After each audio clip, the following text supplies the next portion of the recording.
And Donald Trump's return to the White House is already causing some consternation in other capital cities. The president began signing executive orders as soon as he was sworn in on Monday. Measures include pulling the U.S. out of the World Health Organization and the Paris Climate Agreement and declaring a national emergency over immigration at the southern border with Mexico. Signing executive orders in front of a roaring crowd. Decisions that will impact millions in the United States and around the world. With one signature, US is pulling out of the Paris Agreement, a UN accord under which nations work together to keep global warming below levels that could lead to massive environmental damages. Trump has now barred asylum for people newly arriving at the southern border. Birthright citizenship will be ended. An app unveiled under President Joe Biden to help process migrants already went offline. And among other measures, the U.S. will resume a policy requiring people seeking asylum to wait in Mexico while an immigration judge considers their cases. Trump has also withdrawn the U.S. from the World Health Organization, a body responsible for health and well-being of millions of people. So we paid $500 million to World Health when I was here, and I terminated it. China with 1.4 billion people. We have 350 to pay. Nobody knows what we have because so many people came in illegally, but let's say we have 325. They had 1.4 billion. They were paying 39 million, we were paying 500 million. It seemed a little unfair to me. And among many other executive orders, the president pardoned nearly all charge in connection with the attack on the Capitol on January 6, 2021. So this is January 6th. These are the hostages. Approximately 1,500 for a pardon. Yes. Full pardon. Full pardon or commutation? Full pardon. Some of the executive orders are likely to be challenged in court, but they reflect that Donald Trump is determined to make good on his campaign promises. Sarah Stewart, Chief Executive Officer and Executive Director of Silverado Policy Accelerator, joins us from Washington, D.C. Sarah Stewart, Trump has announced to tariff and tax foreign countries instead of taxing citizens to enrich other countries. How does this align with traditional U.S. policy? Well, nice to be here. Thank you for having me. I think that this aligns actually quite well if you look at the last several administrations spanning both parties. We have had a big focus on competitiveness. We've had an erosion of the manufacturing base, and tariffs are a tool that both parties have used. I think where Trump will set himself aside in terms of policy is with the partners that he chooses and how hard he plans to go. I think the executive order that was issued yesterday, making American trade policy great again, that tells a lot of the story.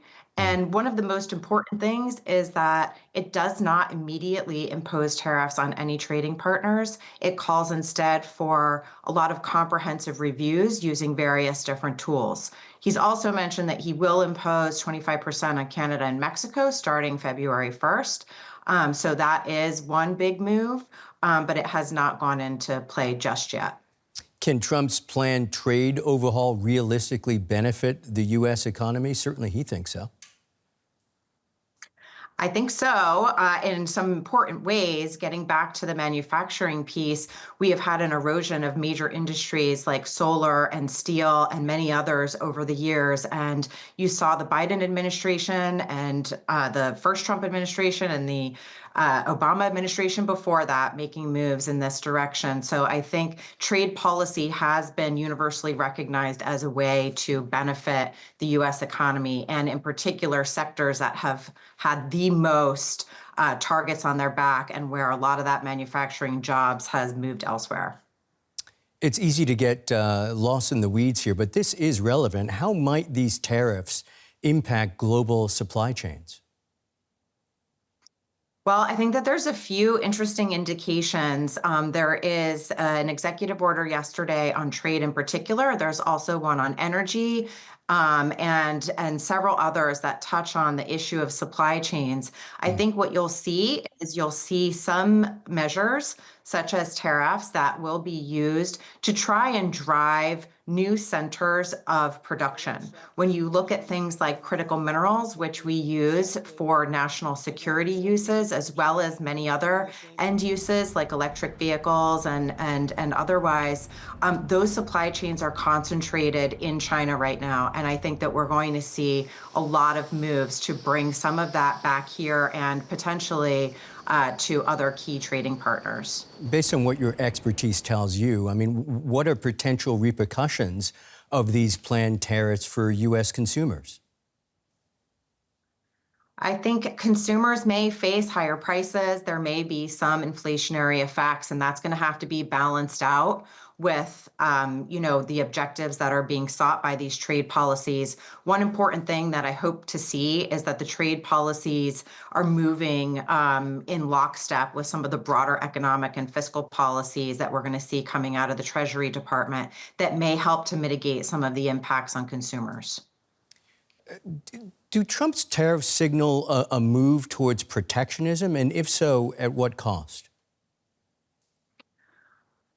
Again, I think that these are going to be probably bolder moves than what we've seen in recent times, but I think it is a continuation of a bipartisan consensus view that the U.S. has to assert its competitiveness, and that we have been unfairly, have had our sectors unfairly eroded by unfair foreign trade and illegal practices for too long now.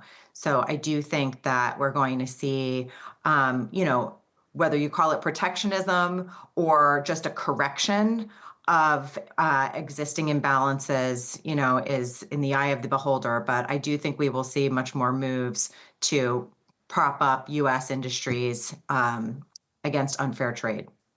Our deep thanks for your time and particularly your perspective. Sarah Stewart, Chief Executive Officer and Executive Director of Silverado Policy Accelerator.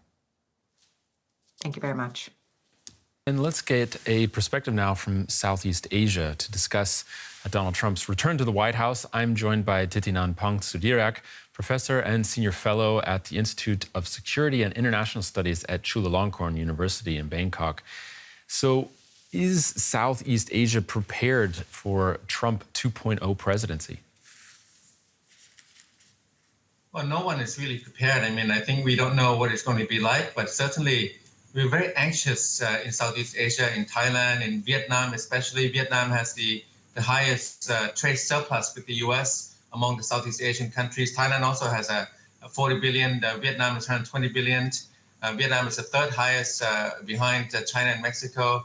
And, we also are concerned about what Trump will do about China and Southeast Asia. Southeast Asia relies on these supply chains, production networks, the kind of geo-economic benefits and stakes that we have, depending on what Trump does. A lot to think about, a lot to be anxious about. Trump has been promising tariffs on even the U.S.'s closest trading partners. So do we know yet how this looming trade war might actually affect Southeast Asia? We don't know yet. He certainly has threatened tariffs against a range of countries, but I think that he will treat different countries in different packages. So it's not as unlikely to be just a sweeping, broad-based slap of tariffs against the various countries, but he'll probably look at which countries can make deals with him, what kind of transactions he can enact. And I think that this is why a country like Vietnam is being very cautious. Vietnam in the last minute decided not to join BRICS. Thailand joins a partner, but Thailand also will have to be careful.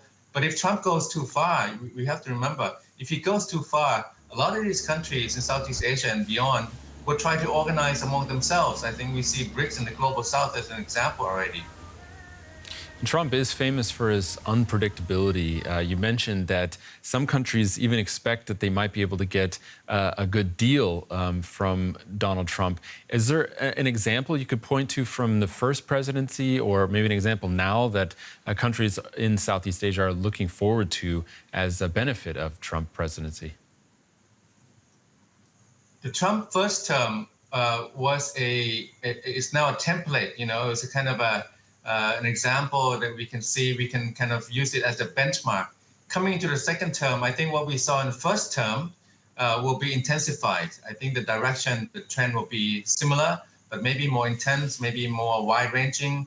I think for Southeast Asia, on the one hand, the Trump first term was effective in providing a counterbalance to China, because China was belligerent, was dominating Southeast Asia. So I think Southeast Asia will be looking for the US to continue the role of counterbalancing China. At the same time, we also will be concerned about the tariffs and the protectionism, the mercantilism that Trump has been proposing and threatening. And, you know, Southeast Asia, we rely on export-driven growth. If this is shut down, if this is restricted, it will be detrimental to economic growth and development in these regions. We also will be concerned by US-China. If Trump goes, all out against China, what that will mean for Southeast Asia, whether the companies that move out of China, Chinese companies as well, will they come to Southeast Asia? Will they be allowed to produce in Southeast Asia and export to the US? I mean, the US as an export market now is a big question mark, and that's detrimental for Southeast Asia. You talked about the looming threat of China, especially pointing to the aggression in the South China Sea. A lot of countries like the Philippines are looking to the U.S. as a close ally that can defend themselves, to help them defend themselves against a giant country like China. In your perspective, do you see Trump pointing in this direction, that he's going to stick up for countries, U.S. allies, or do we see him more ignoring the region altogether? Trump is not a region person. I think he's a kind of a bilateral person. So I think first and foremost, we have to see what kind of deals he makes with President Xi Jinping of China, whether the US and China under the second Trump administration will have some kind of agreement. If they do have an agreement, understanding, then everything else will fall in line. If they don't, if they have a continuing conflict, if the conflict exacerbates, then I think that Trump will try to line up behind the Philippines as a kind of a channel, an instrument to go up against China. So it depends really on US-China relationship. The Philippines have gone way out there to confront China. Vietnam also has issues with China, but Vietnam is staying quiet. The other countries, you know, in Southeast Asia, we don't want to be enemies of China. We need China, but we are wary of China. So it depends on what Trump does with China. If he has more conflict with China, then I think that would be a benefit to the region in a way. Professor Thitinan Pongsudhirak in Bangkok, thanks for joining us today.